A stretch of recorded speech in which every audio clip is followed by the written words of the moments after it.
रतन टाटा की कहानी प्रेरणादायक और अद्वितीय है। रतन टाटा एक भारतीय उद्योगपति, परोपकारी और टाटा ग्रुप के पूर्व अध्यक्ष को उनकी दूरदर्शिता, विनम्रता और व्यवसाय के प्रति निष्ठा के लिए जाना जाता है। उनकी यात्रा संघर्षों, आत्मनिर्भरता और भारतीय उद्योग को नई ऊंचाइयों तक पहुंचाने की कहानी है। शुरुआती जीवन। रतन टाटा का जन्म 28 दिसंबर 1937 को मुंबई में हुआ था।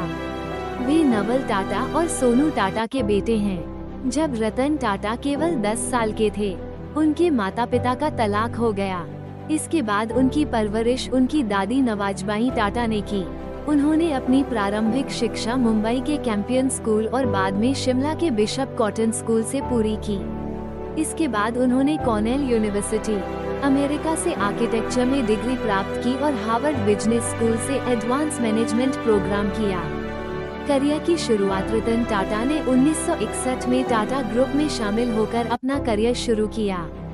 शुरुआत में उन्होंने टाटा स्टील की शॉप फ्लोर पर काम किया, जहां उन्हें मजदूरों के साथ काम करने और जमीनी स्तर पर अनुभव प्राप्त हुआ। 1971 में रतन टाटा को स्ट्रगलिंग टाटा कंपनी नेल्का का प्रभारी बनाया गया।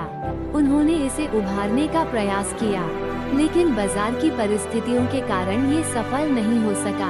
यह उनके लिए एक कठिन अनुभव था, लेकिन इससे उन्होंने कई मूल्यवान सबक सीखे।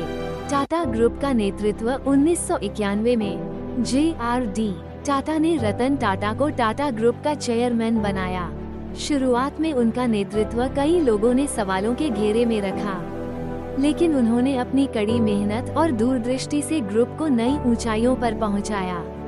उनके नेतृत्व में टाटा ग्रुप ने कई प्रमुख उपलब्धियां हासिल की। 1. टाटा इंडिका 1998 में भारत की पहली स्वदेशी कार लॉन्च की। 2. टाटा नैनो दुनिया की सबसे सस्ती कार बनाई, जो मध्यम वर्गीय परिवारों के लिए एक वरदान थी।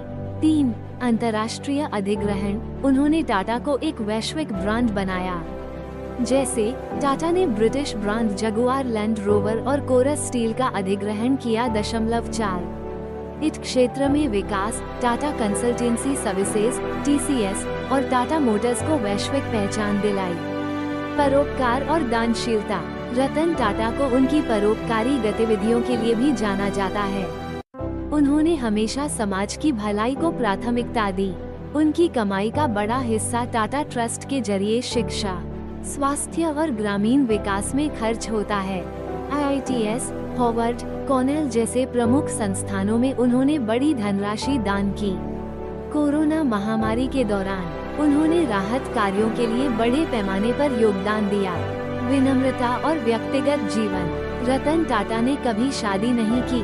उनके अनुसार उन्होंने अपने जीवन में 4 बार शादी करने का विचार किया था, लेकिन परिस्थितियां कभी अनुकूल नहीं रहीं।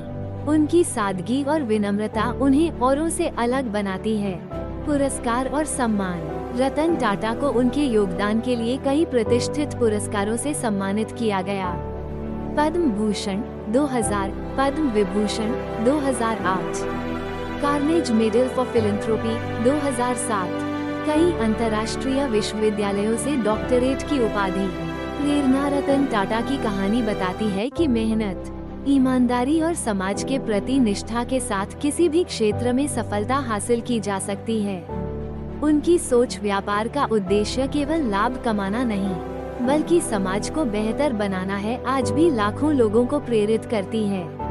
रतन टाटा न केवल एक उद्योगपति हैं, बल्कि एक प्रेरणा स्रोत हैं जो दुनिया को सिखाते हैं कि सफलता का असली मापदंड समाज पर सकारात्मक प्रभाव डालना है।